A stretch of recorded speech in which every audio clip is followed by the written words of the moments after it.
Hello guys, नमस्कार. तर आज मी तुम्हाला पुदिना राईस करून दाखवणार आहे. तर मी इथं 1 वाटी तांदूळ घेतलेले आहेत, स्वच्छ धुवून घेतलेले आहेत. आणि इथं एक मोठा कांदा चिरून घेतलेला आहे आणि 1 टोमॅटो चिरून घेतलेला आहे.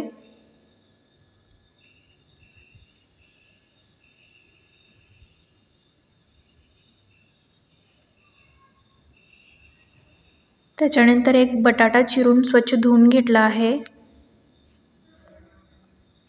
लसूण घेतलेले आहेत आणि इथं पुदिन्याची पेस्ट केलेली आहे. म्हणजे मी ऑलरेडी केली होती पुदिन्याची पेस्ट. तर ह्यामध्ये पुदिना आहे, कोथिंबीर आहे, मिरच्या आहेत आणि आलं आणि लसूण आहे. ठीक आहे, पुन्हा एकदा सांगते, कोथिंबीर, मिरची, आलं, लसूण आणि पुदिना. ठीक आहे.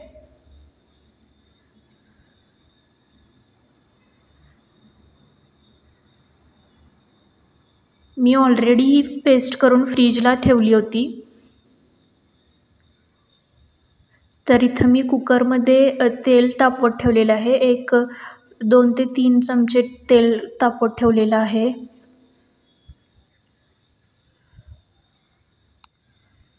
त्यामध्ये मी जिरं घातलेलं आहे.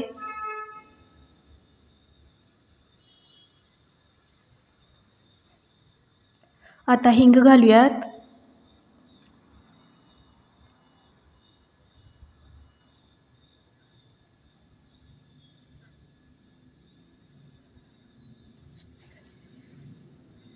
त्याच्यानंतर हळद घालूयात. आता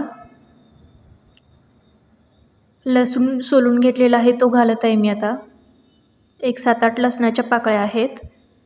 तर आता कांदा आणि टोमॅटो घालायचा आहे. हे बघा, कांदा टोमॅटो घालून मी परतून घेत आहे. व्यवस्थित लालसर होईपर्यंत परतायचं आहे.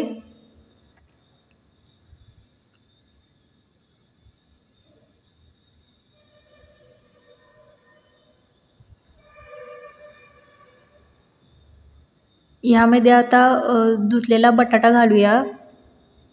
चिरून धुवून घेतला आहे बटाटा.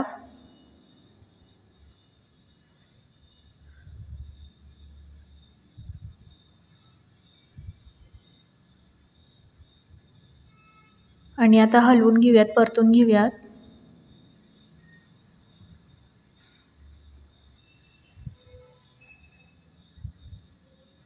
आता ही पुदिन्याची पेस्ट जी केली होती ती आता घालूयात आपण. व्यवस्थित परतून घेऊयात. हे बघा, ग्रीन कलरचं दिसत आहे कसं. पुन्हा सांगते, पुदिना, कोथिंबीर, मिरच्या, आलं आणि लसूण याची पेस्ट आहे. व्यवस्थित परतून घेऊयात आपण. हे बघा, किती छान ग्रीन कलर दिसत आहे.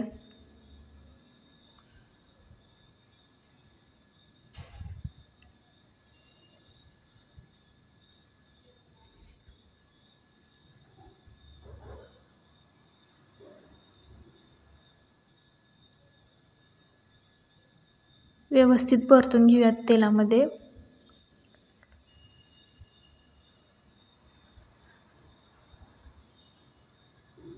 आता त्यानंतर धुतलेला तांदूळ घालूया त्यामध्ये.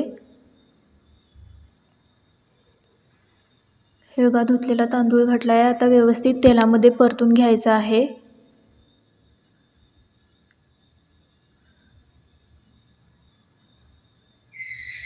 त्याच्यानंतर पाणी घालूया.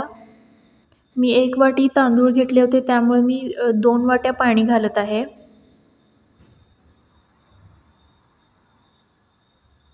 व्यवस्थित मिक्स करून घेऊयात.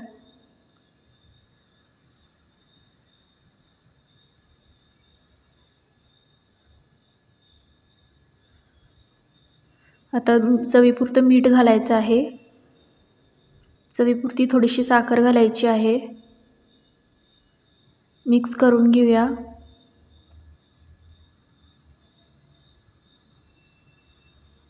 आणि शिट्टी होण्यासाठी आता झाकण बंद करून ठेवून शिट्टी होण्यासाठी ठेवूयात. मी साधारण 3 ते 4 शिट्ट्या दिलेल्या आहेत. तुम्ही तुमच्या हिशोबानुसार देऊ शकता.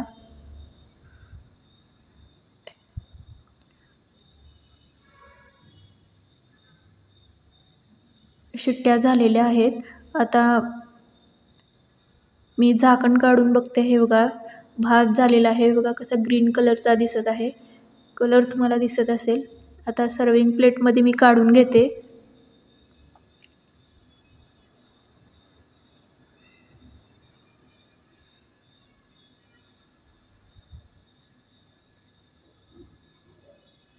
हा पुदिना राईस रेडी आहे.